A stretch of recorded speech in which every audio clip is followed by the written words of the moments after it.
Grace and peace to everybody. All praise be to the Most High God. What you need in the building, talking some boxing. We're going to talk about Liam Paro versus Richardson Hitchins, which is coming up this Saturday, December the 7th.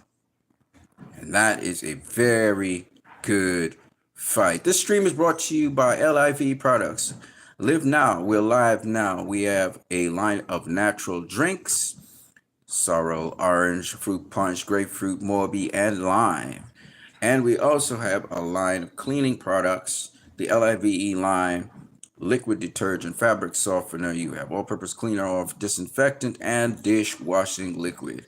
LIVE, live now. We're live now. We are talking about Richardson Hitchins versus Liam Paro. That fight is going to be coming up. But before that fight comes up, we want to talk a little bit about another fight that debuts the same day, and that is Mr. Emmanuel Navarrete versus Oscar Valdez. Their rematch. It's for the WBO title, I believe. The person who has that is, well, it's vacant. It's a vacant title. It's going to be taking place in Footprint Center, Phoenix, Arizona. Top Rank is featuring it on ESPN. The first fight was quite interesting and entertaining. Actually, Navarrete was able to keep Valdez at the end of his jab. And Navarrete actually showed some skill in terms of using his jab to keep Valdez at bay. So they're going to have a rematch over the weekend. I just wanted to mention that as we go into talking about this fight. Basically, we're going to be talking about just three different factors. We're going to talk about the abilities and skills of both fighters. We're also going to talk about confidence, and we're also going to talk about who we think is going to win the fight based on other factors. So let's talk about it. Well, we saw a face-off between Liam Paro and Richardson Hitchins on the Zone. And for those of you who saw it, Liam Paro believes that Richardson Hitchins does not have the confidence to win the fight against him. Both Paro and Richardson Hitchins are boxers. Paro is more of a boxer puncher than Hitchins is. At least he has a really good left hand. If those you guys have seen the sparring between Paro and also Shakur Stevenson, you would see that Paro really mixes it up with fighters. And Shakur was kind of mixing it up with Paro. Shakur got some really good shots in, but Paro also got some really good shots in. And Paro wants to mix it up with Richardson Hitchins, not have it a boring fight, he's saying, where he has to go chasing down Richardson Hitchins all night. So Paro's saying, well, face me in the center of the ring. Let's go. Paro believes that Hitchins, when put under a certain amount of pressure, he will sort of quit or buckle or fold. Richardson Hitchins believes that Paro does not know how tough he is and how strong he is. And also, besides his technical IQ and his ability, because Hitchins talks a lot, so he has a lot to back up when he talks because he feels he's levels above Liam Paro. Now, what do you guys think about this fight? I'm interested in hearing your views and opinions. This stream is not going to be very long, but I just want to go into the undercard a little bit. There's some really interesting people on that undercard. We have Hackett, Jaleel Hackett. He's going to be facing a young man whose surname is Roman. So that's a fight to look forward to. Jaleel Hackett, watching his development as he moves up in fighting. Besides that, I don't think there's anybody else I know of under this undercard, particularly that I can actually mention. But I would like to pay attention to the Jaleel Hackett fight. Jaleel Hackett, of course, being a welterweight and one of the future prospects that we expect big things from. With respect to this fight, let me say what I have to say and the predictions and everything. First of all, my prediction is that Liam Paro wins this fight. I think Liam Paro is much more battle tested. I think Liam Paro, being at the top level, I think he has more experience. Is Liam Paro probably a better fighter, a better boxer in terms of boxing technique and stuff than Richardson Hitchins? That will be left to be seen in terms of what nuances Hitchins knows. But what I can tell you is Liam Paro is the more experienced fighter. Liam Paro is the one with the most confidence. Liam Paro is not a guy that just talks recklessly and doesn't back up shit. So that's the thing about Liam Paro. Hitchins is fighting a southpaw. Paro can be aggressive. He is calculated, a little bit more calculated than, or what should I say, a little bit more. He's a better fighter, I believe, than the Argentinian fighter that Gustavo Lemos, who got blitzed by Keyshawn Davis. Keyshawn Davis blitzed his ass, got him out of there within 2 rounds. So that says a lot about Keyshawn Davis. Of course, I think that Lemos also, besides that, I think he came in overweight and everything. He couldn't make weight, so he probably was struggling to make weight. But nonetheless, he got blitzed out of there by Keyshawn Davis. So Paro is showing a certain level. Hitchins is showing a certain level. We're about to see Paro versus Hitchins. I do believe Paro will beat Hitchins. I think Hitchins, as Paro so correctly assessed, I think Hitchins talks himself into believing that he's, elite. I mean, let's not get this twisted. Hitchins has a great elite amateur career, and this guy fought to be where he's at. He deserved and he earned his spot.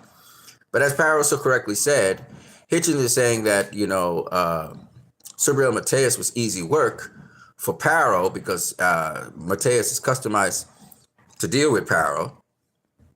It's customized for Paro. But Hitchins himself never took that fight with Subriel Mateus. Everybody knows Subriel Mateus has great stamina.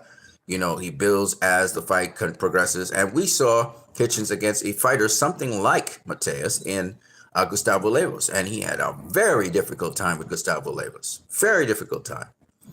So for Hitchins to now, and the conditions under which Hitchins was supposed to face, he was the mandatory for Subriel Mateus, and he backed out of it. The same conditions apply now when he's facing Liam Paro, who's a much significantly better fighter than Subriel Mateus. And stamina-wise, Paro has great stamina as well. So it's going to be very interesting to see how Hitchins navigates that terrain. And how he handles an aggressive fighter like Liam Paro, who, while he is aggressive, he's smart aggressive, right? He applies smart pressure. He makes his punches count. But he is aggressive. He will walk you down. He will pressure you. So we'll see if Richardson Hitchins, if he can take the heat, if he can take the pressure from Paro. He's saying that Paro is easy work and so on. Again, the language that Hitchins keeps on talking, it's going to backfire royally on him if he keeps on talking like that. He keeps talking in a kind of manner that he cannot back up. He's talking stuff like if he's Floyd Mayweather or something. You're not Floyd Mayweather. 1, 2. Best you don't go so ridiculous in terms of your language. Your language is betraying you. And so I can't rock with Hitchins. I'm sorry. I just can't rock with this dude in this particular fight. I think he's going to get his ass whooped. I think he's going to get a beat down worse than he got with Gustavo Lemos. And Paro's going to come out winning. And Paro might even drop his ass. Hitchins talking about he got a chin and all that. Well, do you have a stomach? That's what we want to know, because we know Paro ain't coming for your chin. He coming for your body. He going to wear you down first to the body, and then he's going to come up top to take you out. All right. And Paro's left hand is a significant factor in almost every fight. Hitchins has to take away his left hand, that's for sure, and make him use other tools. But if he can't take away his left hand, and that left hand is landing on Hitchins, okay, and Paro has various ways of throwing the left hand. That's his thing, though. His thing is his left hand. But if Paro starts to lead with, right hooks, his jab, leaping right hooks and stuff like that, this could be a very interesting night. I think Hitchins is not going to get out of there just like that. But if Paro disposes of Hitchins, within the late rounds, Hitchins gets knocked out, it's going to look real bad on him. Because nobody's really believing Hitchins right now. And Hitchins is a guy, he wants to be taken seriously. So, do I think Paro can knock out Hitchins? I don't know. But what I do know is I think Paro is going to win this fight. I think it's going to be scrappy at times. I think it's going to be, because Paro is going to have to be the aggressor. Hitchins is a boxer. He's not going, he might meet Paro in the center of the ring and say he's going to mix it up. But at the end of the day, I think, he ain't want no smoke with Paro. He's gonna mostly be fighting on the back, but again, he's gonna have to bite down in this fight, and he's gonna have to fight his ass off. He's gonna have to fight his ass off because Paro, seeing what Hitchins do, I'm sure he respects Hitchins' power and everything, but I think Paro is gonna be coming for him. This is one of those fights where Paro gonna be hunting him down, but smart pressure, cutting off the ring and hunting him down, and Hitchins gonna be the one on the back foot. Hitchins does got some pop. We saw him drop guys and stuff like that, and he got some good speed too. But we'll see. I don't know. Hitchins is looking at Paro. Hitchins said Paro got knocked down before early on in his career, so Hitchins is probably banking on catching him with something really quick, lighting him up, maybe having a flash knockdown, maybe even hurting him real bad if he didn't see the shot, because that's what he'd be coming with. And Paro be coming with that smart pressure, but he's not going to be like underestimated Hitchins and the danger of his power and his speed. So I do see Paro winning this, strangely enough. But we'll see. I don't know. Boxing is a sport that you can't really tell everything. But based just on how these guys are talking, how Hitchins is just over talking and overstating things and over exaggerating things, I know that Paro's a problem. And I do believe Paro's going to win this fight. I think it's going to be an exciting fight, though. I think it's going to be an exciting fight. I think it's going to be a fight that's going to go, if it doesn't go the distance, it's definitely going to go into the later rounds. I don't think this fight is ending early. Yet you never know. It's boxing. Anything can happen, right? So that's what I got for you guys. I am what you need. You've been watching my channel. I hope you guys like what you see. You can like, share, subscribe. You can also donate via PayPal. The link is in the description. Smash the like button if you like what you're seeing. I'm going to catch you guys later. I'm what you need. I'm gone.